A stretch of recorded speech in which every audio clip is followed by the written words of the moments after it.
Hello दोस्तों, एक बार फिर से आप सभी का स्टडी विद हर्ष पर हार्दिक अभिनंदन है, हार्दिक स्वागत है। आज का हमारा टॉपिक है वो रहने वाला है मुगल सल्तनत से बाबर, मुगल सल्तनत के संस्थापक बाबर, जो कि आप एग्जाम के लिए बहुत ही खास है, बहुत ही इंपॉर्टेंट है। बाबर से जितने भी पॉइंट आप एग्जाम के लिए महत्वपूर्ण बनते हैं वो सभी हम इस वीडियो के अंदर कंप्लीट करेंगे। आपको पीडीएफ हमारे टेलीग्राम चैनल पर मिल जाएगी, वहां से जाकर आप डाउनलोड कर सकते हैं। तो आज एक टॉपिक हम यहाँ से शुरू करते हैं। तो हमारा शासक है बाबर, जिन्होंने मुगल साम्राज्य की स्थापना की थी। तो बाबर का टॉपिक हम शुरू करने से पहले हम इनका परिचय देख लेते हैं कि ये कहाँ से संबंधित थे, इनके पिता का नाम क्या था, इनका जन्म कब हुआ। तो बाबर का जन्म हुआ था 14 फरवरी 1483 को, 14 फरवरी 1483 को। और इनका जन्म हुआ था आपके फरगना के अंदर, फरगना के अंदर, फरगना यानी अंदजीन, अंदजीन इनके जन्म स्थान का नाम है, अंदजीन, जो कि स्थित है फरगना। और इनके पिता का नाम था उमर शेख मिर्जा, जो कि अब एग्जाम में कई बार पूछा गया है। उमर शेख मिर्जा, उमर शेख मिर्जा, इनके पिता का नाम था उमर शेख मिर्जा। और ये जाति से तुर्क थे, जाति से तुर्क थे। और इन्हीं तुर्कों से बाबर ने क्या सीखा था? बर्फ बनाना। प्रथम बार भारत के अंदर बर्फ किसने बनाई थी? मुगल सम्राट, मुगल शासक बाबर ने। और बर्फ कहाँ से सीखी थी इन्होंने? बर्फ बनाना, पानी से बर्फ एकदम तेज गति से फटाफट, वो सीखी थी इन्होंने तुर्कों से। तुर्क कौन थे? इनके पिता उमर शेख मिर्जा। और इनके माता का नाम था कुतुलुक निगार, कुतुलुक निगार, जो कि जाति से मंगोल थी। और 1483 ईस्वी के आसपास, यानी 5वीं शताब्दी के आसपास, तुर्कों बहुत मंगोल बहुत हावी थे। तुर्कों से अधिक मंगोल बहुत हावी थे, इसलिए अपने आप को मंगोल के वजह से मानते थे। और इसीलिए, क्योंकि जाति से तुर्क थे और मंगोल अपने आप को मान सकते थे, इसीलिए इन दोनों से संबंधित इन्होंने नया वंश निकाला, जिसे इन्होंने मुगल का। तो प्रथम मुगल सम्राट थे ये। कौन थे? प्रथम मुगल सम्राट थे आपके बाबर। और इनका पूरा नाम था जहरुद्दीन मोहम्मद बाबर, जहरुद्दीन मोहम्मद बाबर, जहरुद्दीन मोहम्मद बाबर। और इनका जन्म 5 सदी के आसपास, यानी 1483 ईस्वी के अंदर हुआ था, 1483 ईस्वी के अंदर हुआ था। आप देख सकते हो कि वह सीधे तौर पर तैमूर वंशज था, तैमूर वंशज था। और खुद को अपनी मां के माध्यम से चंगेज खान का वंशज माना। चंगेज खान से संबंधित था, चंगेज था मंगोल, चंगेज खान था मंगोल, तैमूर थे तुर्क। या आप समझ सकते हो कि अपने मां के माध्यम से अपने आप को चंगेज खान का वंशज मानता था। क्यों? मंगोल उस वक्त बहुत हावी थे, 5वीं शताब्दी के आसपास।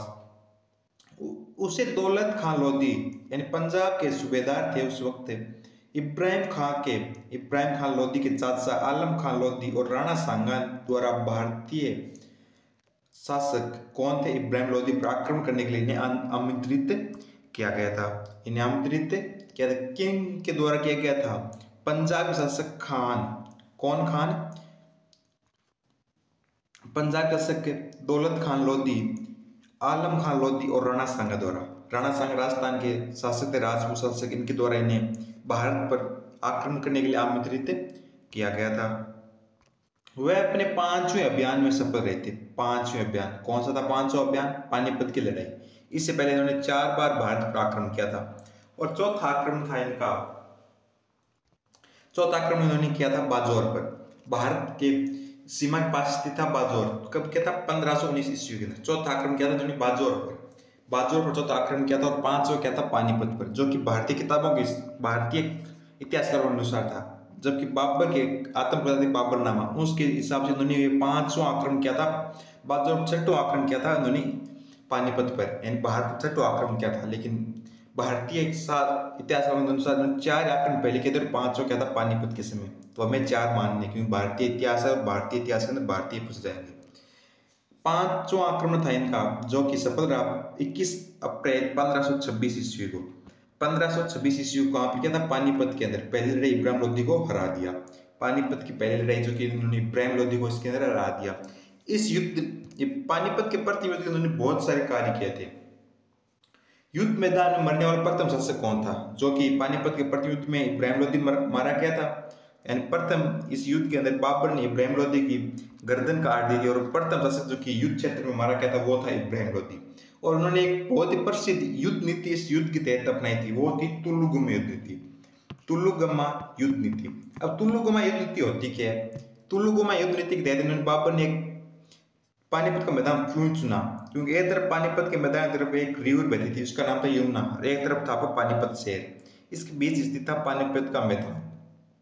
अब बाबर के पास इतनी सेना थी नहीं कि डायरेक्ट वो इब्राहिम लोदी से जाके लड़ जाए। बाबर के पास 20,000 से 30,000 सैनिक थे और इब्राहिम लोदी के पास लाखों के अंदर सेना थी।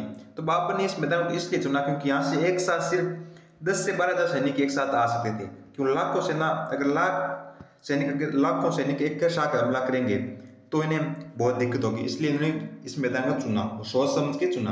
तो इन्होंने अपनी युद्ध नीति के तहत यहाँ पर अपने एक सैनिक, अपने बेटे को यहाँ पर बिठवा दिया। कौन था इनका बेटा? हुमायूं, इसलिए इसका नाम था हुमायूं दल। और यहाँ पर एक प्रमुख सेनापति था इनका उमर शेख मिर्जा, वहां पर उन्होंने इसको बिठा दिया। और यहाँ पर एक दिखावटी सेना और उसके पीछे एक बहुत ही महत्वपूर्ण सेना थी। कौन सी? इस सेना को हम जानते हैं तोपखाना। इन बाबर ने प्रथम बार तोपखाना का इस्तेमाल इसी युद्ध के तहत भारत के अंदर किया था। भारत के अंदर प्रथम तोपखाना प्रयोग बाबर ने किया था और इनके पास गन थी, तो भारत के अंदर प्रथम गन का इस्तेमाल बाबर ने किया था। यहाँ पर प्रथम गन का इस्तेमाल और तोपों का इस्तेमाल भारत के अंदर बाबर ने किया था। और यहाँ पर बाबर और यहाँ पर रिजर्व सेना का इस्तेमाल करता था बाबर, और इसी के तहत इन्होंने इब्राहिम लोदी को हरा दिया था। इब्राहिम लोदी को, ये इसी युद्ध नीति को हम जानते हैं तुलुगमा युद्ध नीति के नाम से, तुलुगमा युद्ध नीति के नाम से इसी को हम जानते हैं। वह खुद को पातशाह का हकदार बनाने वाला प्रथम व्यक्ति था। पातशाह की उपाधि इन्होंने कब ली थी? पातशाह की उपाधि इन्होंने 1504 ईस्वी के अंदर काबुल को विजय करने के बाद इन्होंने अपने आप को पातशाह कहा था। बादशाह नहीं पातशाह, याद रखना, बादशाह नहीं पातशाह। बादशाह कहा था इन्होंने पानीपत की प्रथम युद्ध जीतने के बाद, दिल्ली के शासक बनने के बाद इन्होंने अपने आप को बादशाह कहा था। और पातशाह कहा था 1504 ईस्वी के अंदर काबुल पर विजय पाने के बाद इन्होंने अपने आप को पातशाह उपाधि दी थी।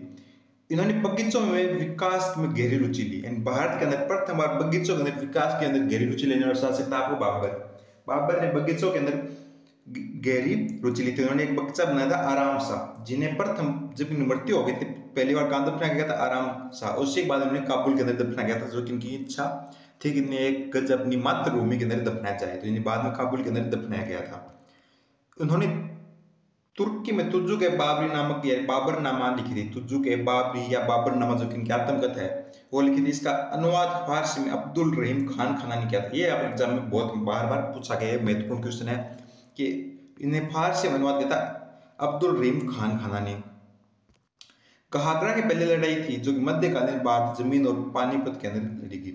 जमीन और पानी पर लड़ी गई थी, वो थी घग्गर की लड़ाई।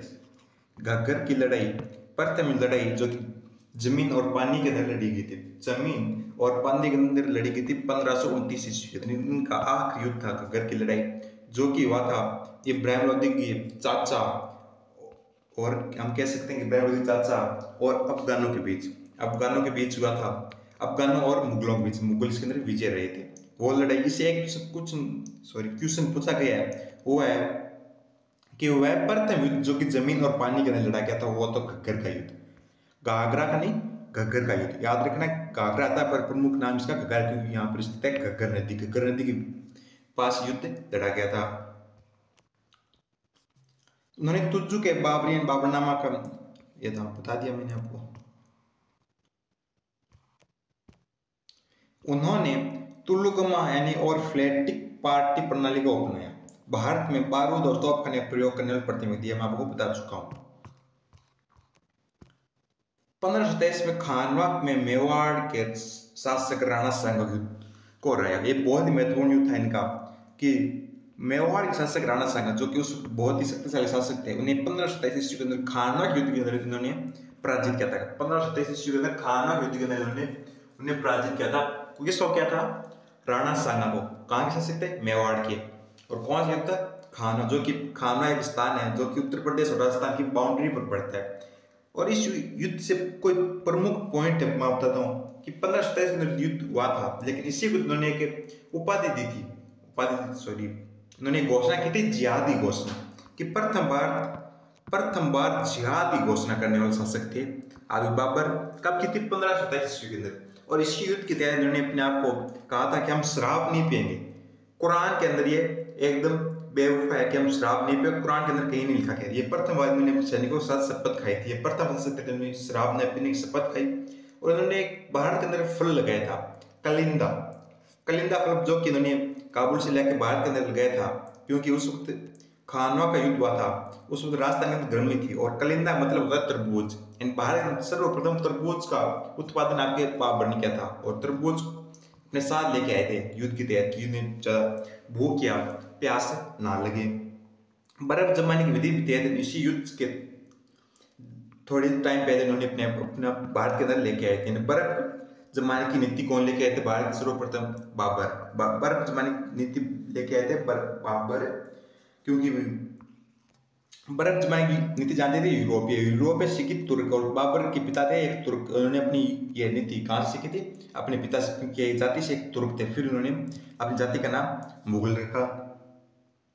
और जब इन्होंने खानवा युद्ध जीत लिया तो वहां से उन्हें बहुत ही अधिक संख्या में धन मिला था। उन्होंने कहा भी था कि मेरे साथ पुश्ते आराम से बैठ के खा सकते। युद्ध जीतने के बाद धन मिला था इन्हें, इसके तहत उन्होंने कहा था कि मेरे साथ पुश्ते आराम से बैठ के इसे आराम से अपना जीवन यापन कर सकते हैं। इसके तहत उन्हें चांदी के सिक्के मिले थे, जिन्हें उन्होंने काबुल के अंदर बंटवा दिया, जो कि शाहरुखी सिक्के थे। शाहरुखी सिक्के यानी चांदी के सिक्के थे शाहरुखी, जो काबुल के अंदर बंटा दिया। उसके बाद काबुल के नागरिक उन्होंने कौन सी उपाधि दी थी? काबुल के नागरिक ने कलंदर की उपाधि दी थी। कलंदर की कौन सी उपाधि थी? कलंदर की। 1529 में इन्होंने घाघरा में मोहम्मद लोधी और इब्राहिम लोधी चाचा को हराया। अब मैं बता चुका हूँ, घाघरा युद्ध सर्वप्रथम पानी और जमीन के अंदर लड़ा गया युद्ध। इन्होंने कविताओं में दो संकलन, दीवान और मुएबान, दीवान थी तुर्की और मुएबान था फारसी में संकलित किया। इन्हें रियाल ए उसाज या बाबर के पत्र भी लिखे। बाबर ने पत्र भी लिखे थे, किस नाम से? रियाल ए उसाज। रियाल ए उसाज, रियाल ए उसाज। बाबर ने पत्र लिखे जो कि इनके प्रेम पत्र थे। रियाल ए उसाज प्रेम पत्र थे। इनके 4 प्रमुख युद्ध थे, कौन कौन से? फर्स्ट बैटल ऑफ पानीपत 1526 ईस्वी लड़ा गया था बाबर और इब्राहिम लोधी के बीच। दूसरा इन प्रमुख युद्ध था खानवा युद्ध, जो कि लड़ा गया था 1527 ईस्वी के अंदर। मैं बता चुका हूँ खानवा युद्ध 1527 ईस्वी के अंदर। बाबर ने किससे लड़ा? राणा सांगा। राणा सांगा के एक जुआई थे जिनका भाई था मेदिनी राज। अपने भाई के राज्य का बदला लेने के लिए 1528 ईस्वी के अंदर उन्होंने विद्रोह कर दिया। किसके खिलाफ? बाबर के खिलाफ। और कौन सा युद्ध लड़ा? चंदेरी का युद्ध। चंदेरी का युद्ध। और आखिरी युद्ध था इनका घग्गर का युद्ध। घग्गर का युद्ध लड़ा गया 1529 ईस्वी के अंदर। किसके खिलाफ? बाबर ने लड़ा था अफगानों के खिलाफ। इब्राहिम लोधी के चाचाओं के खिलाफ इन्होंने युद्ध लड़ा था। और 1530 ईस्वी में इनकी मृत्यु हो गई। इसके बाद उन्होंने प्रथम बार इन्हें दफना किया था आरामबाग के अंदर। आरामबाग के अंदर दफना किया था, लेकिन इनकी इच्छा थी कि इन्हें अपने मातृभूमि के अंदर एक गज भूमि दी जाए। तो इन्हें बाद में वहां से इनका मकबरे को निकाल के काबुल के अंदर इसने इन्हें दफनाया गया। काबुल के अंदर इन्हें इनके पुत्र हुमायूं ने दफना दिया था। इन्होंने 2 प्रमुख शैली के जन्मदाता थे। कौन सी शैली थी इनकी? एक प्रमुख मोहिबियान की प्रमुख शैली थी, जो तुर्की और फारसी निर्मित शैली थी। मोहिबियान लिखने जन्मदाता माना जाता है, नहीं शैली का जन्मदाता किसे माना जाता है? बाबर को माना जाता है। मैंने यहाँ पर आपके बाबर से जितने भी पॉइंट आपके प्रमुख बनते हैं आपके एग्जाम के लिए, वो सारे कंप्लीट करवा दिए। अगर आपको हमारा कंटेंट पसंद है तो वीडियो को लाइक कर दीजिए, चैनल पर न्यू चैनल सब्सक्राइब कर लीजिए। और कोई डाउट या कोई सजेशन है तो कमेंट में पूछ सकते हैं, दे सकते हैं। कोई सजेशन आपको है